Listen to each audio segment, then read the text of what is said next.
This year, Solstice has returned to us a bit differently. We don't have Bonfire Bash, but Bungie's dropped a ton of new gear that can go all the way up to tier 5 and some pretty crazy looking weapons. Now, if you want to check out our guides on how to get started farming for everything, we'll have that link down below. Today, though, we are going to be looking at the first weapon that jumped out to us, and that is Festival Flight. This is the first of its kind, an area denial frame grenade launcher, but Strand. Now, this makes this the fourth area denial grenade launcher in the game, but it is the first Strand one we have ever gotten. It resides in our top slots. It competes directly with Lost Signal, which is a stasis grenade launcher. But let me just say the competition here is stiff. You got Velocity Baton, which is Void. You've got Psycho Pump, which is Arc. You've got the OG with the Horde, which I know isn't quite an area denial frame, but let's just be real. It's the father to all of these. Now, let me just say these frames are some of my favorite grenade launchers, and they have essentially killed off the wave frame archetype. You can launch their damaging pools over an area. It's great for ad clear, as well as just tacking on tick damage for single targets. Now, what I love about having another area denial frame in our top slot is the fact that these do a great job of building up the dark side of our transcendence meter. And along with that, since it's Strand, you have the ability to proc unraveling routes, which provides fantastic extra damage and contributes a ton to ad clear. Now, to acquire this weapon, you just need to run the portal activities during Solstice that have the distorted Solstice Ingram under the bonus rewards. And as we talked about in our Solstice guide,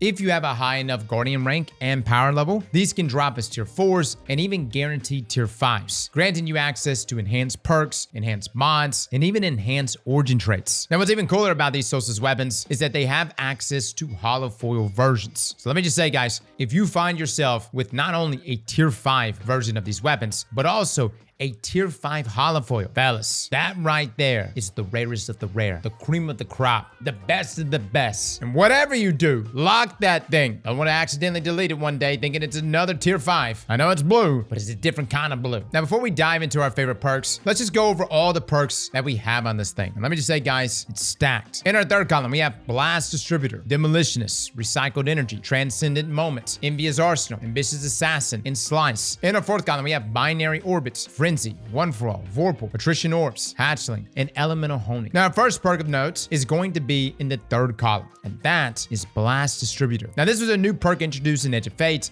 and it says that dealing explosive damage grants a stack of Blast Distributor for 5 seconds. Now, each stack of Blast Distributor that is gained will provide you 10 grenade stats, up to a max of 5 stacks. That means it will give you a total of 50 stat points for free, and the enhanced version adds 1 stat point per stack, bringing that final stat total to 55. Now, one thing we wanted to take note of is that this is actually providing plus 65 grenade stats, at least when we calculated our grenade damage buff. When at 100 grenade stats, our base suppressor grenade deals 898 damage, but when activating Blast Distributor, our damage goes up 42% to 1,278 damage, which is exactly what we would be receiving if we were sitting at a 165 grenade stat. Now, this perk is perfect at pushing your grenade stat up, allowing those grenades to hit with higher damage without speccing directly into your grenade stats. Literally just damaging enemies with the AoE blasts from our grenades will proc stacks of this perk. Now, this does have to be the initial blast from Festival Flight. This will not proc from the tick damage itself. Despite that, though, it's still a very easy way to boost our grenade stats. And as long as your grenade launcher shots are dealing damage, you're going to be receiving that plus 65 grenade stats. That's pretty crazy, guys. This is one of those perks that you 100% want to lock in on this GL. It's a great way to top off that grenade stat, which boosts our damage substantially. Another great perk in the third column is Demolitionist. Nothing new here, but it's still a great perk. Kills with this weapon generate grenade energy, and activating your grenade ability reloads the weapon from reserves. Each kill will grant 10% grenade energy when we're around 70 grenade stats. But get this, that percentage scales with our grenade stats. And when you use that grenade, Festival Flight will get reloaded. Now, if you have the enhanced version, kills within proc, giving you 11% grenade ability energy. Overall, Demolitionist, very solid. Now, moving over to a more reload-centric perk, we have Envious Arsenal. This perk says that dealing damage with other weapons before readying this weapon refills it from reserves. Now, this is a great perk for damage rotations, and using this in conjunction with other weapons that also has Envious Arsenal allows you to basically never manually reload. A very fun combination to run, not just for boss encounters, but even for just normal encounters as well. Now, what makes this perk even stronger is that when it's enhanced, it grants passively 20 ammo generation to our stats, which is perfect for creating more special ammo to use. Now, another ammo-centric perk here on Festival Flight is Ambitious Assassin. This perk says that it overflows the magazine based on the number of rapid kills before reloading. Now, this will max out at 150%, which ends up being 2 rounds in 1 mag. Now, the sad thing here, at least compared to Psycho Pomp, is that we don't have Runneth Over. Runneth Over is present on that area denial frame. It was a great origin trait that, when combined with Ambitious Assassin, would allow us to push up to 3 shots in a single mag, which was a crazy combination. Now, last but not least, we have our Strand synergistic perks, that being Slice. Casting your class ability allows this weapon to sever targets on hit for a brief duration. This is a great survivability perk, along with providing more Strand debuffs on the targets, which we do have a few artifact mods this season that we can take advantage of when using this. So don't write this one off, guys. Severing targets can be very helpful. And considering this is an area denial frame, this will allow you to sever multiple targets fairly easily. Now, for the enhanced version, the buff duration is actually increased by 1 second, allowing a total of 9 seconds to proc Slice on a target, which would then refresh the buff until you hit a total number of 5 targets. So those are our third column perks. Now let's talk fourth column. Now let me just say right out the gates, the majority of these are going to be solids. Yes, there are some use cases for each, but considering these can drop with 2 to 3 perks per column, depending on the tier, you should have a pretty easy time getting the option that fits best for you. Now let's start with Binary Orbits. This is a new perk in Edge of Fate, which says that elemental final blows that are opposite this weapon increases damage for a short duration. Darkness final blows boost arc, solar, and void weapons. Light final blows boost stasis, strand, and kinetic weapons. Now this is a very easy 25% damage buff to proc with a pretty long duration of 8.5 seconds, which can also be increased by 2 seconds when enhanced. Now we also have Frenzy, not a new perk, but still a solid one. Gives you a 15% damage buff, along with 100 handling and 100 reload speed for 7.2 seconds while in combat. Now, the only issue I find with this perk is the fact that the enhanced version doesn't seem to have any effect in our current sandbox. Hopefully, Bungie has a look at that. Then we have One for All. This perk is so easy to proc on an aerial denial frame. When you hit 3 separate targets, you'll get a 35% damage buff, which lasts for 10 seconds. And the beautiful thing is that you don't have to hit them directly. Literally, spit it on the ground, man. Let the enemies walk into it. Those lingering pulls that do tick damage, when it tags those groups of enemies, boom, One for All procs, and there you go, 35% more damage. Now we also have Vorpal in that fourth column as well, which grants Festival Flight a 15% damage buff against mini bosses, and vehicles. Out of all of the fourth column perks, this one's probably the worst option considering some of the other damage buffs we can get can also apply to other enemies and their higher damage buffs. Now moving on to a perk that people went nuts over for Velocity Baton, but it got a bit of a nerf in Edge of Fate, and that's Attrition Orbs. This perk states that dealing sustained damage creates an orb of power. So when scoring multiple hits against enemies within 5 seconds of each, this will spawn an orb of power that grants 0.8% super energy, and these hits can count while stowed, along with the hits not having to be direct. Now the big change here was the fact that our area denial frames got targeted specifically when using Attrition Orbs. Bungie stated that, quote, Attrition Orbs is currently too powerful on area denial grenade launchers, but it's somewhat underwhelming on other weapon types. Because of this, Bungie increased the perk progress by 20% across the board,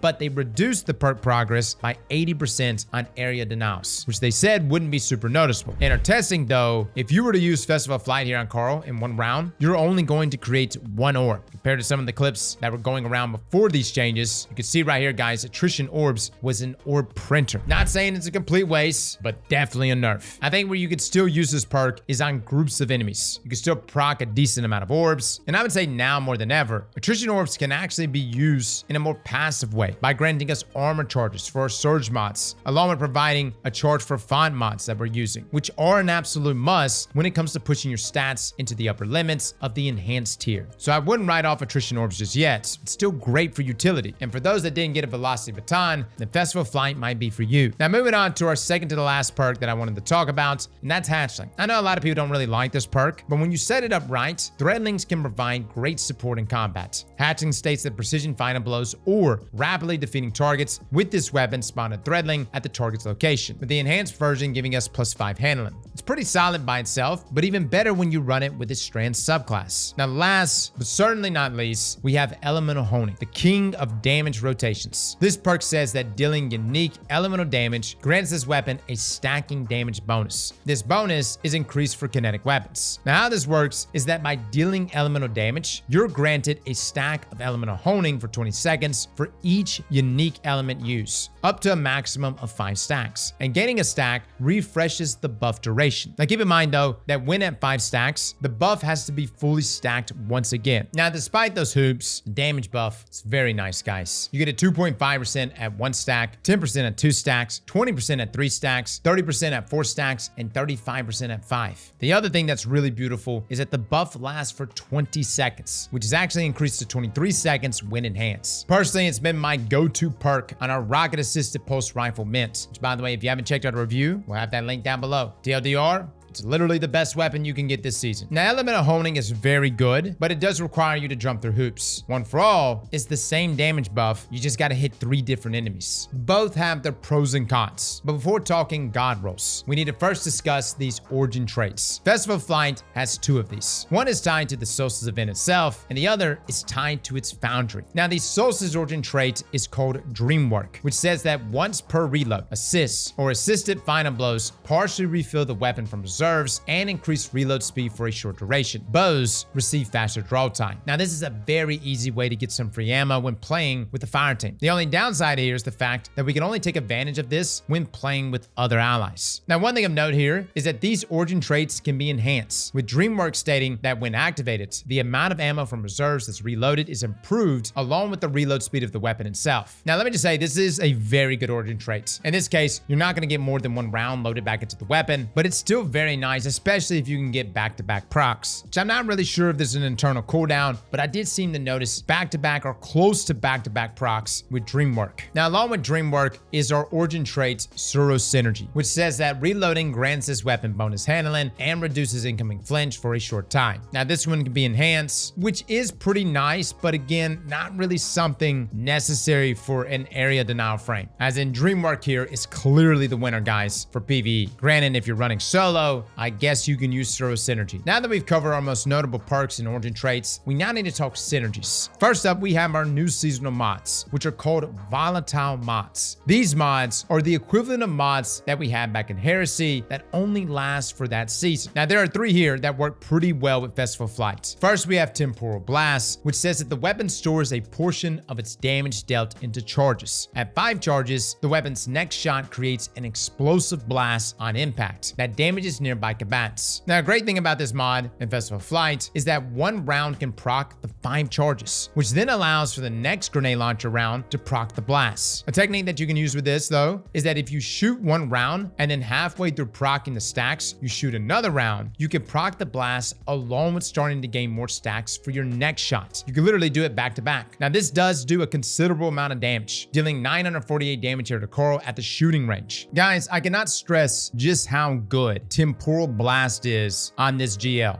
Watch me do damage to this brig. I literally drop my rift and go to Pound Town on this guy. Look at his health. It immediately chunks it down. I was running through Onslaught and this Grandmaster Devil's Lair, and yes, the GL is good, but it's the combination of Festival with Temporal Blast. So what I'm trying to say, guys, take advantage of this mod. Another one of the volatile mods that we can take advantage of is Temporal Armaments, which says that this weapon gains bonus damage versus Cabal and Vex targets. This is a 15% passive damage bump against those targets, and if you have a tier 4 or tier 5 of this weapon, the enhanced version of this provides a 17% damage bump. So literally just slot it in and you're good to go. Now, lastly, we have Temporal Loader. And this one takes a bit to get set up, at least to take full advantage of it, but when you do, it's a very solid mod. It says that this weapon loads ammo from reserves when dealing damage to targets that are slowed, frozen, or suspended. Now, in our testing, this is only 1 round into the magazine, even with the enhanced version of this mod. And it also has a 2.5 second cooldown between procs. Still a pretty solid mod though, considering the amount of slow and suspending that can go on currently. You've got Tangle Web, which is in our last column, the artifact, which suspends enemies when creating tangles. And considering Festival of Flight is a Strand weapon, we can easily create tangles via our abilities or when killing an enemy that has a Strand debuff. Along with spawning them in that way, we also have the artifact mod Elemental Coalescence, which says that defeating targets has the a chance to create an element of pickup matching your equipped super elements. Now, using that in combination with Tangle Web is going to suspend enemies that are near that tangle, which then allows us to deal damage and reload our grenade launcher. Take this even further by leaning into our subclass. You can use things like Dringer Slash and Ensnaring Slam on our Titans and Hunters for that easy suspension, or hell, you can even take it further with Mind Spun and Wander on Warlocks and suspend everything with your tangles and weapons. Now, another artifact mod here that Festival can take advantage of is Threaded Blast, which increases the damage and radius of the tangle explosion. Definitely a lot here that you can build into, guys, and we're very excited to start putting builds together, taking full advantage of this grenade launcher. Now, if you had to sit down and say, Cross, give it to me now, what do you want? What is your god roll? It kind of depends on the situation. For instance, I was actually running a Starfire build and I like Demolitionist with it. At the same time, I would love to just use Blast Distributor, roll that direction, top off my discipline, and I can utilize those stats for something else. In that fourth column though, Elemental Edge for damage rotations, One for All, pretty much for anything else. I feel like in the fourth column, I know exactly what I want to use. It's the third column that's a little more perplexing for me. And that's really just going to depend on what I'm using. Like, I could see myself fully taking advantage of Slice or even leaning on Ambitious Assassin. There's just so many different ways you can go with this GL. I think for me personally, I'm just happy we finally have a Strand aerial denial frame. We've been waiting for a long time, guys. And considering that this event only comes once a year, I'm not trying to give you guys FOMO, but please, out of all the weapons you see from this event, get this one. Fellas and ladies, thank you all for coming and watching. And as always, Slap that like button like your mama told you right.